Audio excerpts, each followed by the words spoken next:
혹시 속이 쓰리고 신물이 올라오는 경험 잦으신가요? 그렇다면 역류성 식도염을 의심해봐야 합니다. 많은 분들이 가볍게 여기는 역류성 식도염, 하지만 방치하면 정말 큰일 날 수 있습니다. 별표를 2번 누르시면 자세하게 알려드릴게요. 구독도 꾹 눌러주실 거죠? 최근 연구 결과에 따르면 역류성 식도염이 있는 경우 식도암 발생 위험이 그렇지 않은 사람보다 훨씬 높아진다고 합니다. 특히 발해식도라는 질환으로 진행될 경우 식도선암의 위험이 크게 증가합니다.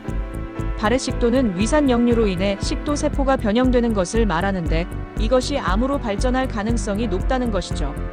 더욱 심각한 문제는 역류성 식도염이 식도암뿐만 아니라 호두암, 폐암, 심지어 난소암이나 췌장암의 발생 위험까지 높일 수 있다는 연구 결과도 있다는 것입니다. 물론 역류성 식도염이 있다고 해서 무조건 암에 걸리는 것은 아닙니다. 하지만 위산이 식도에 지속적으로 염증을 일으키고 DNA 손상을 유발하여 암 발생을 촉진할 수 있다는 점을 간과해서는 안 됩니다.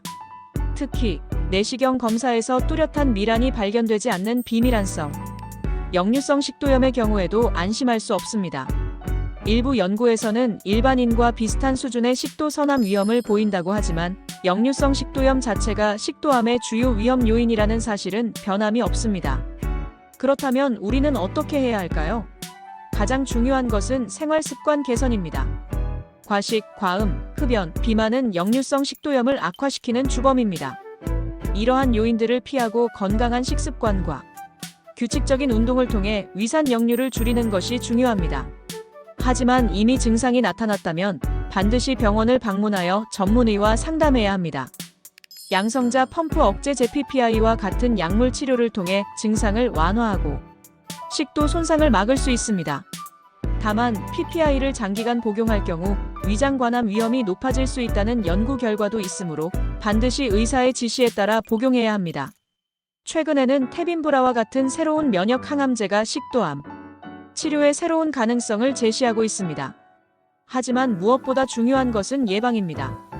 건강한 생활 습관을 통해 역류성 식도염을 예방하고 정기적인 검진을 통해 조기에 발견하는 것이 암으로부터 우리 몸을 지키는 가장 좋은 방법입니다.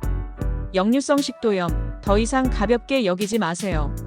작은 불편함이 큰 병으로 이어질 수 있다는 사실을 명심하고 지금부터라도 건강한 식습관과 생활 습관을 통해 소중한 건강을 지켜나가시길 바랍니다.